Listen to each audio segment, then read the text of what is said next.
food should at least be less than 100 mg.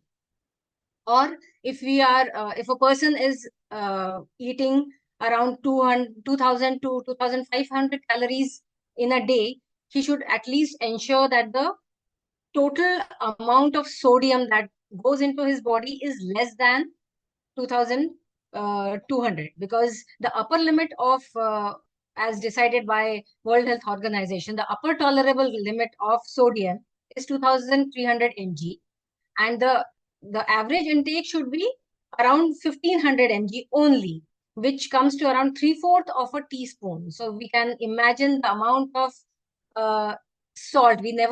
If we measure the amount of salt which we put in our food, even the food that we cook at home, it is definitely more than 3/4 of a teaspoon. So these are the factors which we should look into. Then, as far as diet is concerned, ground flax seeds are a very potent, I would say, food to reduce blood pressure.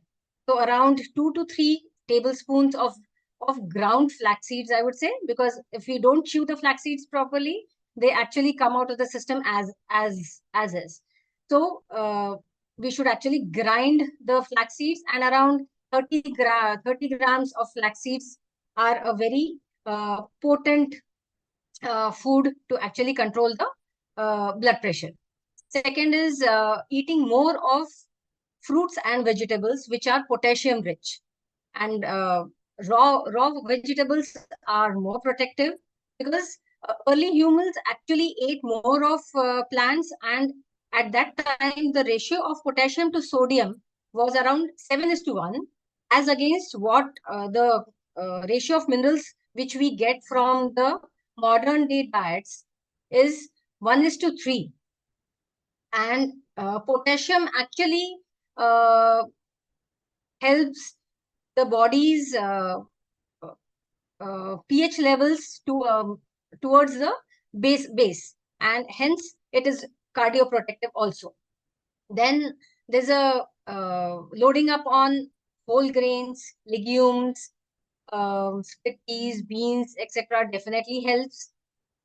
We can also include hibiscus tea or sour tea in our diet. Of course, exercise, eating healthy, keeping weight in check, all these uh, factors are there. But drinking 2 to 3 cups of strong hibiscus tea in a day will also help keep the blood pressure in check. Then we should not underestimate the power of nitric oxide.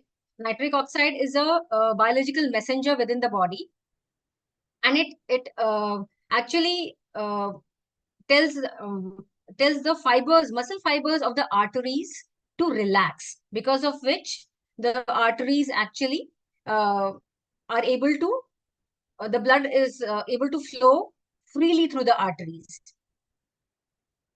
and its enemy is the free radicals. So loading upon antioxidant rich plant foods will definitely help repair or body to produce nitric oxide. Secondly, there are some plant foods like beetroot and leafy greens which have natural nitrates, and these nitrates can be converted in the body to nitric oxide. Some very rich sources of nitrates are beetroots, um, uh, coriander, then rhubarb, and basil. So we can actually load up on these vegetables.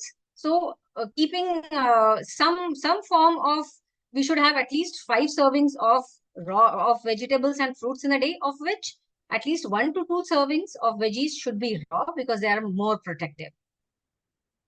And secondly, bring down the salt intake. Don't keep salt shakers on the table. Taper the use of salt while cooking also, because we don't even realize how much salt we have started using while cooking. Avoid eating out as much as possible, because even if it is not a fast food joint, restaurants pile up on sodium. And as far as possible, avoid processed and packaged foods. That are my 2 bits. Thank you so much, Ila ma'am. Now, my next question is to Dr. Suresh Bagia, sir. The question is, what is the DASH diet? What are its criteria and recommendation and its effectiveness in the management of hypertension? Over to you, sir.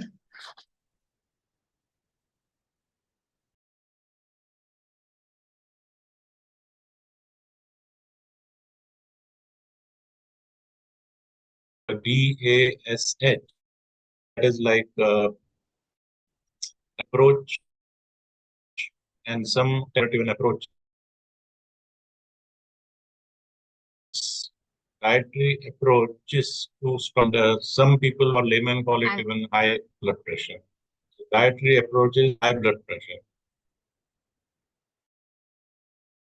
Manage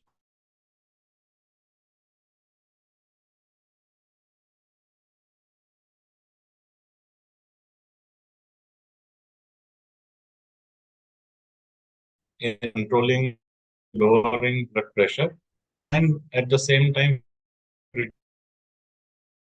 unhealthy fats, sugars. So the key components of the DASH diet are vegetables and fruits, 4 to 5 servings per day, whole grains,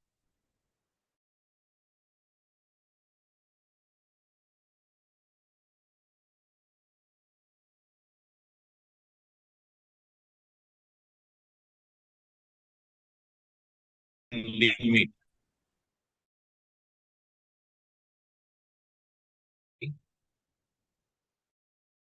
Servings per day, seeds and 4 to 5 servings week. This has an added of fiber also. It's limited to 2 day, focusing on sorry to interrupt you, sir. Yes. Bhagia, sir, sorry to interrupt you. Your voice is breaking. Your voice is breaking, sir. Sir, okay. Can you Let please me try? switch off. Yeah, sir. Please switch off the camera. video so that camera so that. Yes, sir. Yes, sir. Thank you, sir.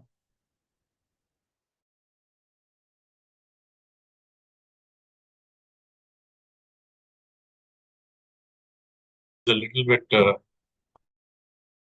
And now can you this please, is definitely sir? better. Even I can. And can you, sir, please start from the beginning because Go ahead. we lost the earlier part. Oh, again. Yeah, sir. We lost that part. I was initially thought that it was only a problem with me, but others are also complaining.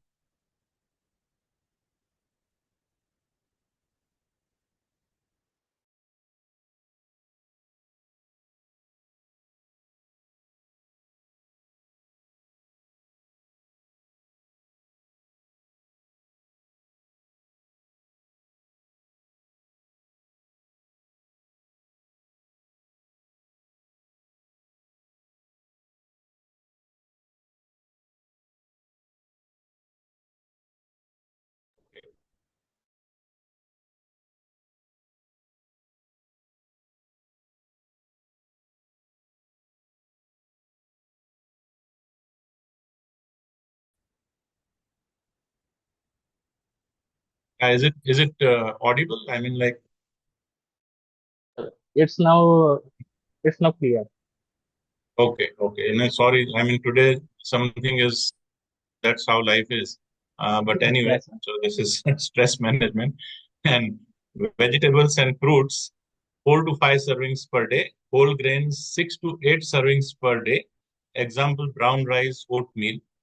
Lean proteins, they've included 2 servings per day, such as poultry, fish, and lean meat. Low or fat-free dairy, 2 to 3 servings per day. Nuts, seeds, and legumes, 4 to 5 servings per week. Fats and oils limited to 2 servings per day, focusing on healthy fats. And sodium restriction, that is, as Madam said, 2.3 grams per day, or even in a very high powered DASH diet limit the sodium to 1.5 grams per day. The DASH diet, and it's a well balanced diet to lower blood pressure. They did a DASH trial in the 1990s with a few participants, like 450, and some American diet. Other people ate fruits and vegetables with fat, and then there was a combination of the DASH diet with fruits, vegetables, and low things. And the results were and diastolic BP, precisely systolic 3.5, 2.3 millimeter to the control group, whether it was associated with weight loss or not, but this happened. And then when combined with lower sodium intake, DASH diet had an this was independent any demographics, is like whether any the blood pressure was falling. And so that the DASH diet recommended approach for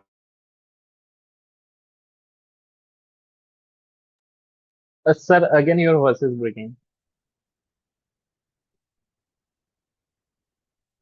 this one.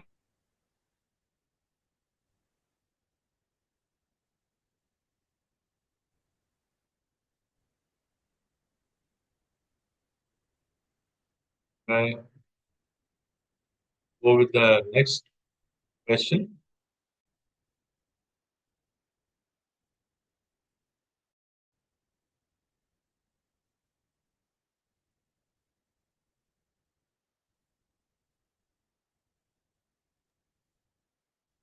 Dikshna ma'am, hello. Is anybody able to hear? Yeah. No, sir, actually, we cannot hear Suresh, sir. Audio was on. You mean like the whole thing? You could not hear about the fruits, vegetables, salt, and everything. No, sir, we hear it in parts, but there were some parts. There were some parts missing. Okay, I don't know. Okay, maybe in the next question, Yeah, sir. We will try with the next question. let me make it a little louder. Mhm. Once you tell the next one. Okay, so unlike the DASH diet, which have its more precise criteria and recommendation, though the WPB diet is now followed by many healthcare professionals on the basis of evidence-based recommendation, it is more of a generic term. But sir, this question is again for Suresh Bhagia, sir. The WFPB diet is more of a generic term, but I would like to know if it can be adapted to get all of the benefits of the DASH diet along with Okay. its own benefits. Means the overall it has its own benefits in maintenance of overall health. So, sir, if so, how should it be done? Means how to adapt it to get all these benefits that DASH diet offers, and what are the things that need to be taken care of while doing so? Over to you, sir. Uh, okay, so both the diets aimed at DASH diet, plant-based, and to cardiovascular health also. But and we can compare and contrast both the things. This would be like both focus on whole foods, that is unprocessed foods, example fruits, vegetables, legumes, and they minimize. Both are nutrient dense, that is rich in fiber, vitamins, and minerals, potassium, and and both are low in unhealthy fat, saturated fats, and cholesterol,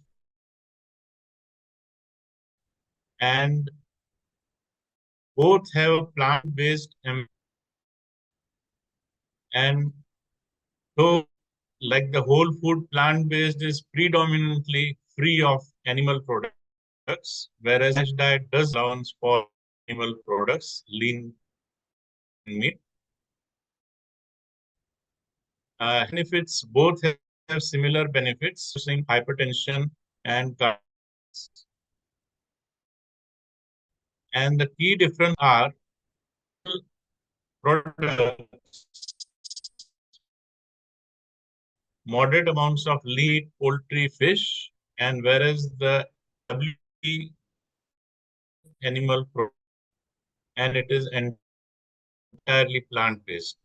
And for the fat intake, DASH diet does not restrict completely the fats, and there is room for the oils like olive oil, and whereas that is whole food plant-based will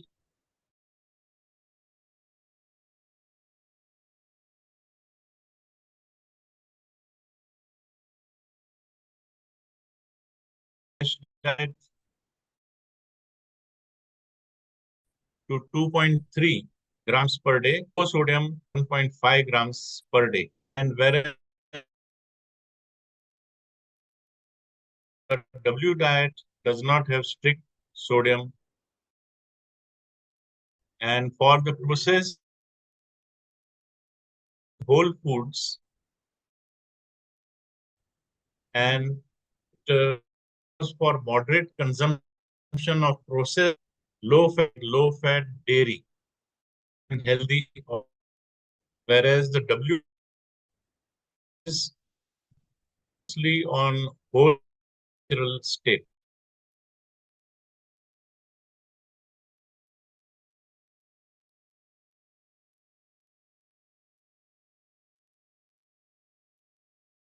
Broader W diet, broader focus and scientific support is extensive. Once again, sorry to interrupt you, sir. Also, Am I audible to you, sir? yes.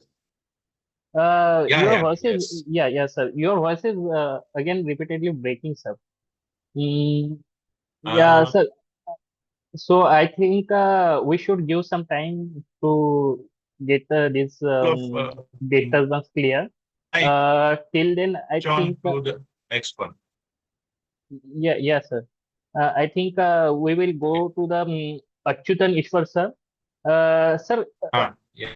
over to the Achyutan Ishwar, sir. Sir, can you share some insight mm, on this question? Ma'am, last question, please. Third question. Yeah. So, WPV diets is a more of a generic term, but I would like to know if it can be adapted to get all the benefits of that diet, and if so, how should it be done, and what are the things that need to be taken care of while doing so?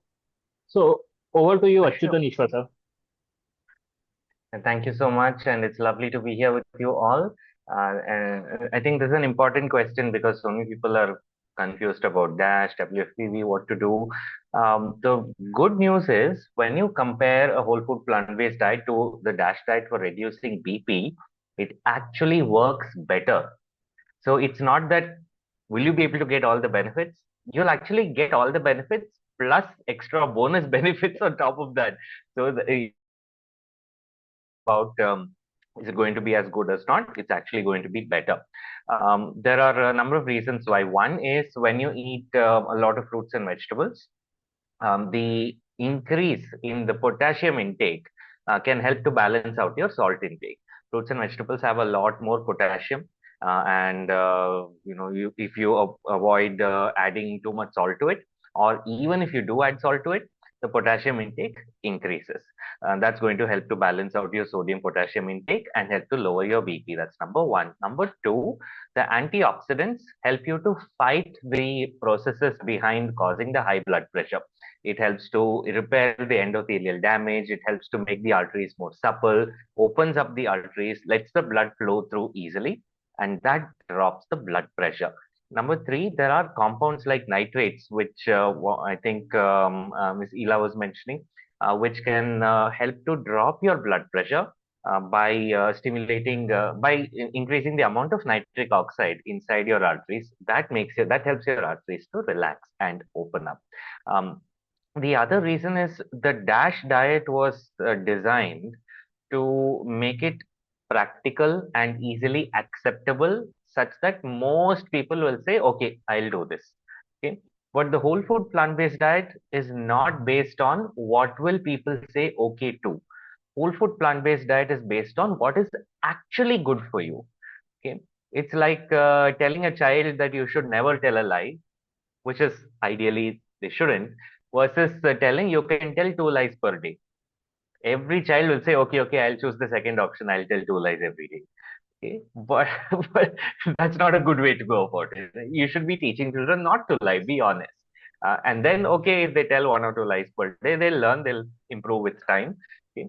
Um, but our approach as doctors, I think it's our responsibility to inform patients and tell them that, look, this is the best possible thing that you can do for your body, for your health. Okay. If they choose not to listen to you, that's their decision. If they choose to listen to you, that's their decision. But for me as a doctor, if I tell my patient that you can eat, whatever 10, 20, 30% unhealthy food and eat 70% healthy, and that's all you need to do, then I feel that I failed in my duty.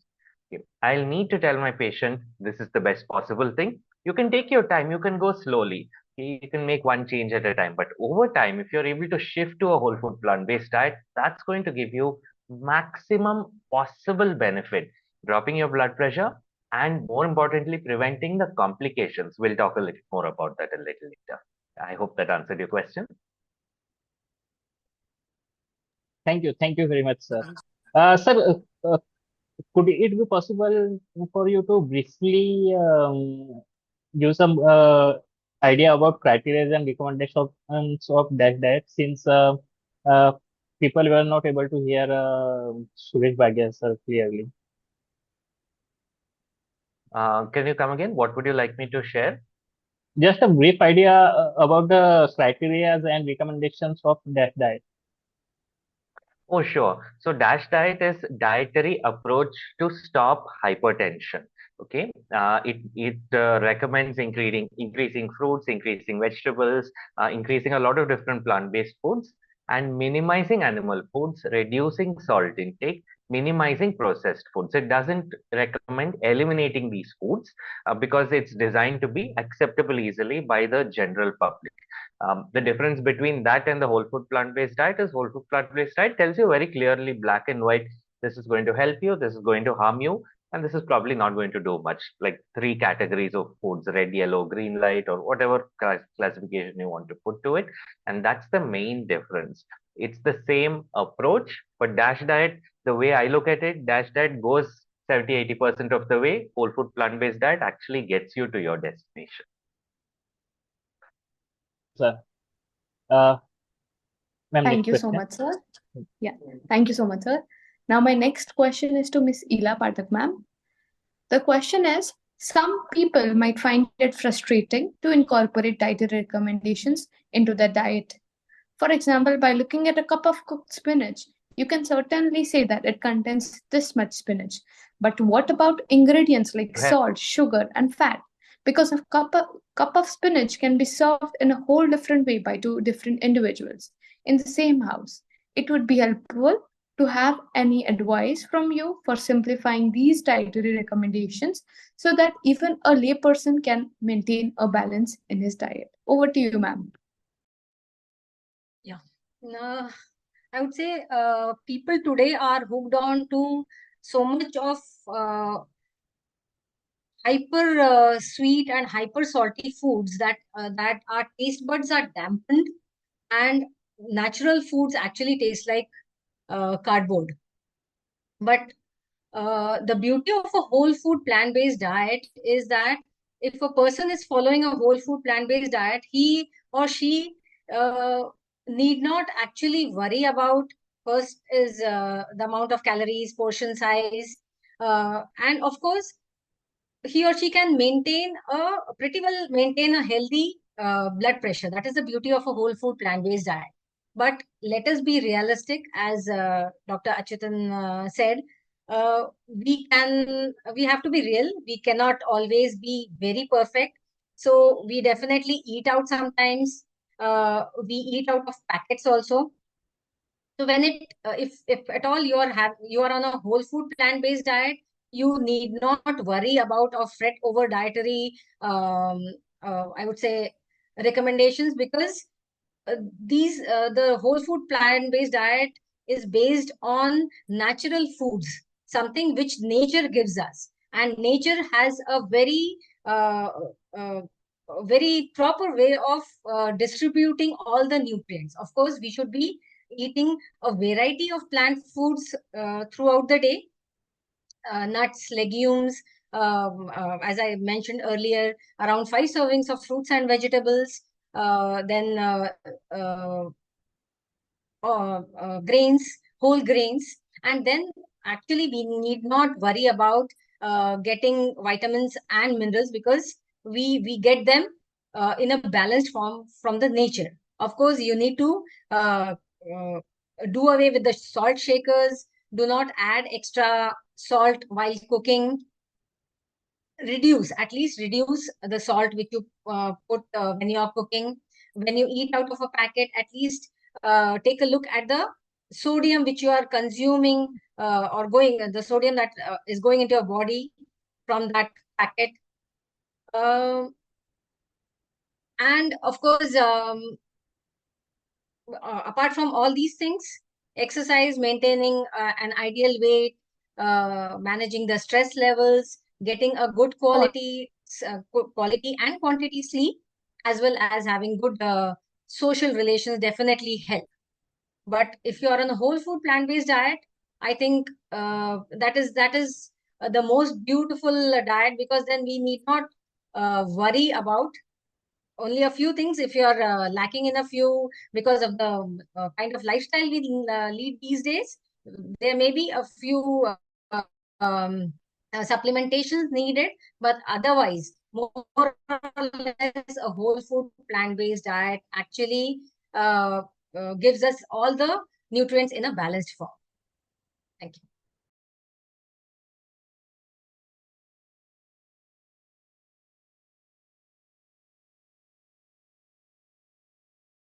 Thank you so much, ma'am.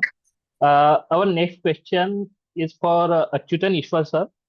Uh, Sir, if someone accurately follow all those guidelines that we have discussed till now, and it might be quite possible for he or she that he may not need any medication for the management of his hypertension. But for the certain amount of population, even after following all these guidelines and doing all the behavioral changes, including other lifestyle pillars, they may not be able to completely stop their medications.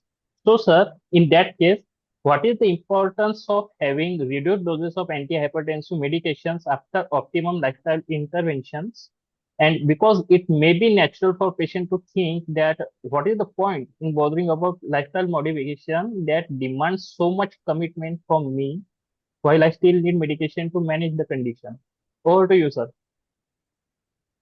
Well, that's a fantastic question, and it's a question that so many patients have asked me. The first consultation, they'll come and say, Doctor, I have come to you to reduce medicine before they even tell me what the problem is. And I understand why, because we feel that when we take a tablet, we are sick, and no one wants to feel like that. We all want to feel healthy. So the a lot of patients are able to reduce their medicines. Okay, there are even some patients who are able to completely stop their medicines. I remember we had a case of a person who had hypertension, dropped their BP from 200 by 100 down to 120 by 80 and got rid of their medications completely. That was a huge transformation, one of the biggest I've seen. For most people, it's not this complete. For most people, they're able to reduce their dependency on drugs and drop it to some extent, but still need to continue a maintenance medication. Just to take care of any fluctuations that happen. Um, is it still good? Is it still good to eat healthy, be healthy? Absolutely, and it's for two reasons. Number one, your decision, you need to choose between having a high risk of complications and a low risk of complications. See, hypertension, no, by itself, just having a high blood pressure is not really that much of a problem. The problem comes when the high blood pressure starts affecting your heart, starts affecting the brain, starts affecting the kidneys, the liver, the end organ damage. And once you get into liver failure or kidney failure or heart attack or stroke, that's when the real huge problem starts if you manage to survive. So if you want to prevent those things, if you want to stay alive and stay healthy and stay well, then you need to take care of yourself the best way you can. You need to use all the tools that you have in your arsenal. And the most important, biggest tool that you have available is simply a healthy lifestyle. Medicines help to reduce your risk. You know, I just made a video about beetroot. So beetroot can drop if you eat your beetroot every day. It can drop your blood pressure by 8 points. Okay, and do you know how much a BP medication can drop your blood pressure by? The same 8 points. So food can be as powerful as medicine in many cases. And even if you are not able to get off medications, it's important to eat a healthy diet and follow a healthy lifestyle because why not? Be as healthy as possible. Okay. Number two, the second reason why it's important to eat healthy is if you have high BP, probably also going to develop any of the other metabolic syndrome diseases in the future. Diabetes, obesity, liver issues like fatty liver, what else? You have your higher risk of cancers, you have higher risk of this complications that I mentioned before, heart disease, stroke, and you want to prevent these other diseases as well. You don't want to get into any of them, especially if it's in the starting stages of your high blood pressure, or even if you've had high BP for 30, 40 years at this point, even then, it's a fantastic idea to follow a healthy lifestyle, eat a healthy diet, regardless of what happens to your medicines. Hey, if you're able to get off your medicines completely, great. That's fantastic. If you are not able to get off, if you still need to continue medicine, what does it mean? It means the repair that your body has sustained is so much that it's not able to come back to a complete state of health. Your body is telling you, I'm not able to do this, I'm not able to do it 100%. At that time, don't you think it's important to support your body to whatever extent is possible and do your best? We shouldn't be giving up. We should do everything that we can to continue living, continue staying healthy, and because at the end of the day, healthy people have more fun. Thank you. I hope I answered that question. Thank you so much, sir, for such a thoughtful explanation. Now, I would like to hear from all our speakers what is the best diet for hypertension in their view. Just one sentence answer would be sufficient. First, we start from Ila ma'am. Over to you, ma'am. Of course, a whole food plant-based diet because it includes a lot of plants and in the whole form as given to us by nature. Yeah, thank you, ma'am. Dr. Suresh Bhagia, sir. Please say that restrict sodium and drink a lot.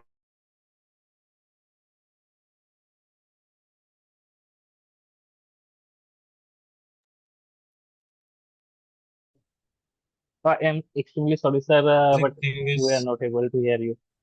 uh, Can you please basic, turn yeah. off the video, sir? Okay. Yeah. Okay. So basic thing was in two lines, restrict sodium and drink a lot of water. Lots of fruits and vegetables, and I mean like whole foods and thing, but basically just plants and fruits, so raw, which has got a lot of water.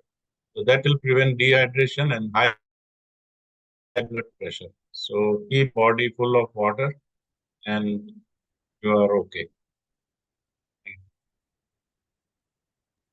Thank you very much, sir.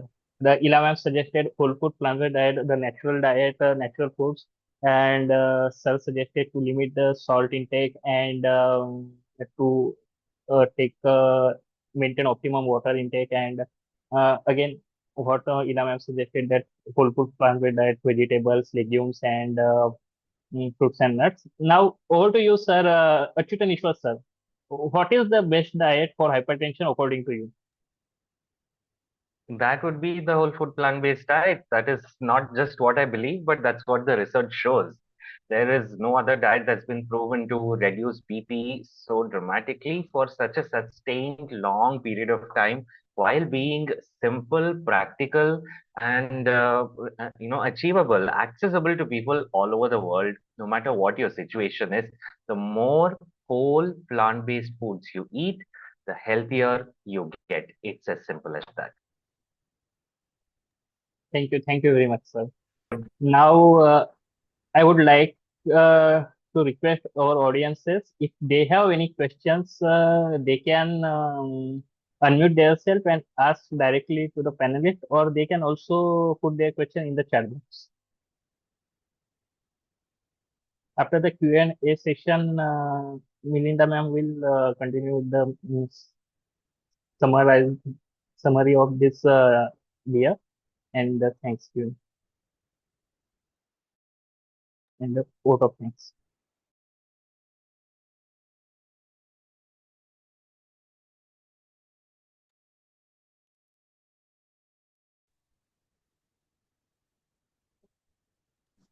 Hello, good evening. Dr. Mahesh here. Yes, So, sir. how to monitor the sodium level intake on daily basis? Imagine we are doing salt restricted diet, food, avoiding outside food, processed food, frozen food. But how to come to know at least you're taking in a adequate amount or not in excess amount.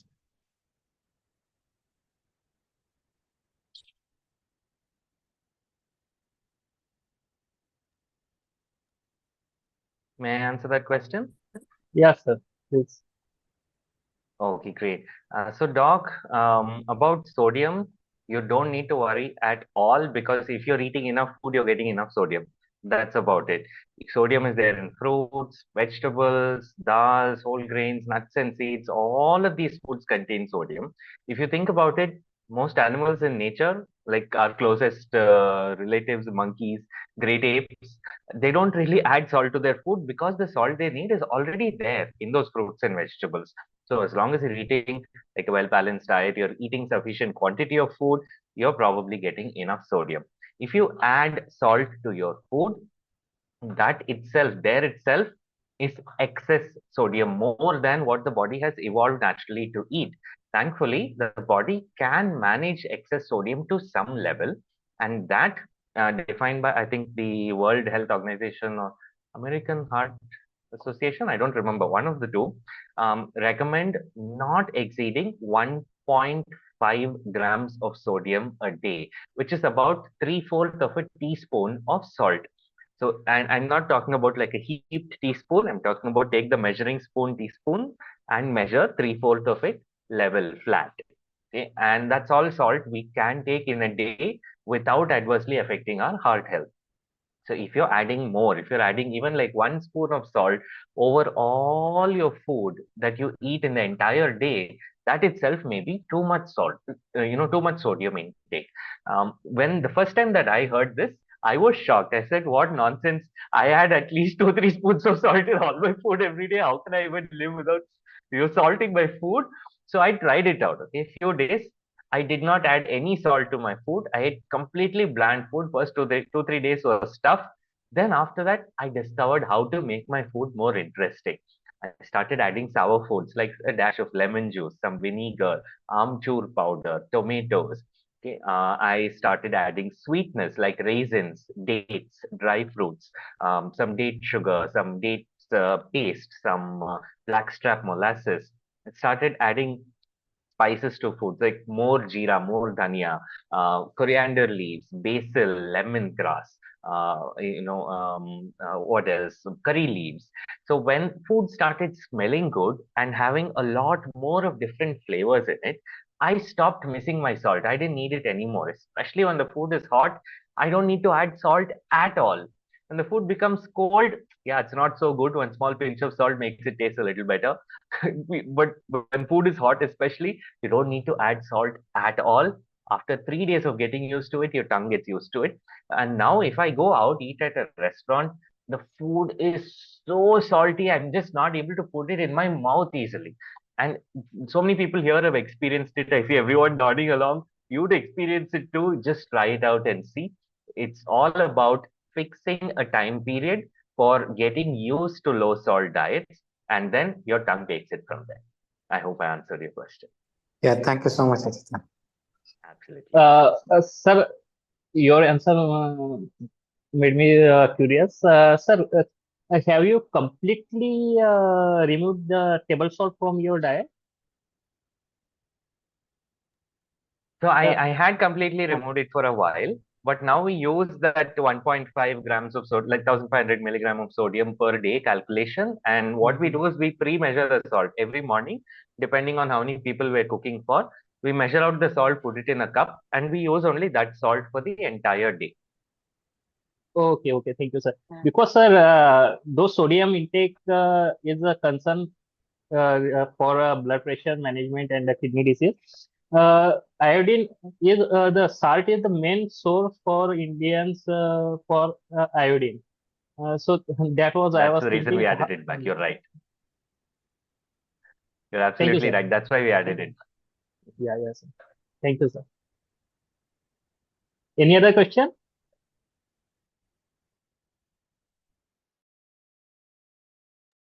Yeah, so one more question. When the patients are in pre-hypertensive condition, like imagine systolic 130 by 80 or 90.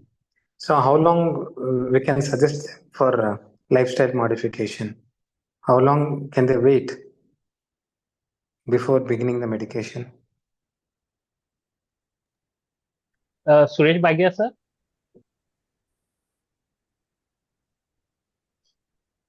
Suresh Bhagia, sir, Yeah, I would you think able to? we should carry on probably like lifetime because it's a lifestyle modification.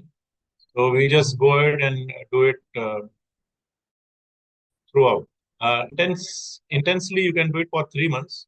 After 3 months, you do it on a little bit low key. But as such, it's like a lifetime thing. So my question is, if the patient is in pre-hypertension or initial stage of hypertension, Yeah. how long can we wait with lifestyle modification, or do you have to start antihypertensive immediately?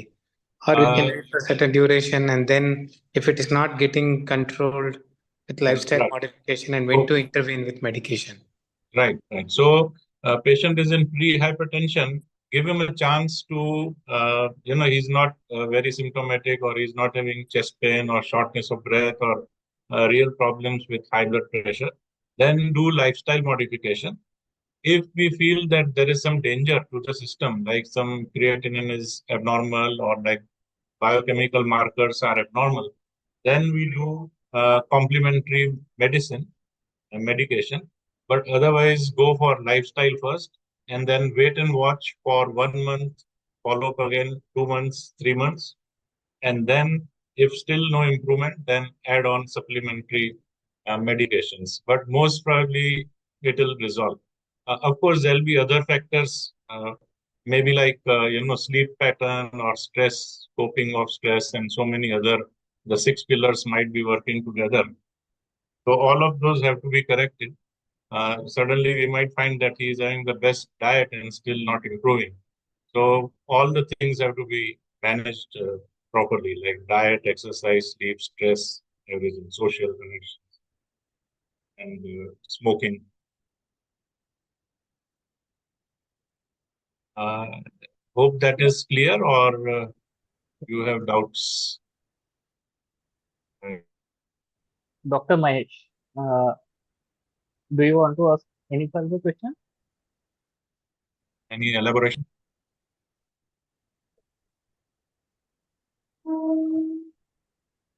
No answer is good. I think now Milinda ma'am can continue with the summary part. Coming to the summarization, said, like all the panelists said, the whole food plant-based diet is one of the best diets which you can consume. And with this, I would tell you a few takeaways. To decrease blood pressure, take ground flax seeds around 2 to 3 tablespoons, as Dr. Ila Pathak ma'am has said. Along with that, include at least 4 to 5 servings of fruits and vegetables. And when we say vegetable, it should be the raw vegetable. Also, you can try hibiscus tea. As Achutan Ishwar sir has said about the beetroot, which also helps to decrease your blood pressure. Now, all these things like whole food plant-based diet, why they are important is because they contain lots of antioxidants, they contain nitrates, which they contain potassium, which balances out the sodium content, and this also helps to like the nitrates, which form the nitric oxide later, helps to dilate the blood vessels and prevents the further complications like cardiovascular diseases and your kidney diseases or your strokes. So on this regard, whole food plant-based diet is the best. Now, when we compare it with that of the DASH diet, the most important difference is that the DASH diet contains some animal products like the lean meat or poultry or fish. Whereas the whole food plant-based diet, in that there is no, it is completely plant-based.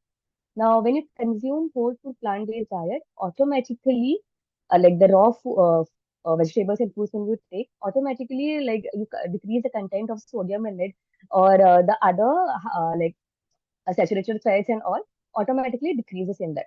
So overall, it becomes a very healthy diet. The amount of salt to be taken, it shouldn't be more than 3/4 of a teaspoon, or that is 1,500 milligrams per day. There was one thing what I liked the most, which Achutan Ishwar sir said about the example of a child, where like whether the child like has to like the person has to be truthful completely, or they can lie at least 2 times a day. So like that was one of the best examples to be given for the whole place like WPF food and for the DASH diet. So whatever, like we have to think realistically what we can do and how we can make it a part of our day-to-day life.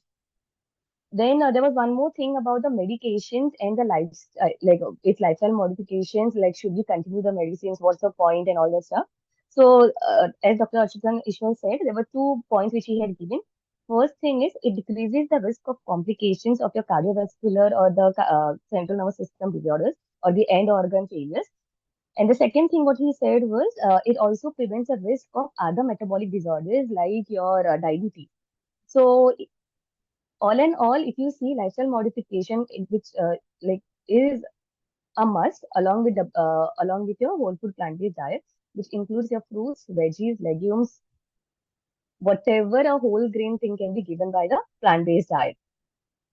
Now, I think with this, I would like to conclude this session and go forward to the vote of thanks. I would like to thank our FEN DF team for putting together this month's DF. And I'm very happy to say that we have successfully completed 10 discussion forums as of this month. So kudos to our team. Then I would also like to thank Dr. Rajina Shaheen ma'am for providing us this opportunity and entrusting us with this job.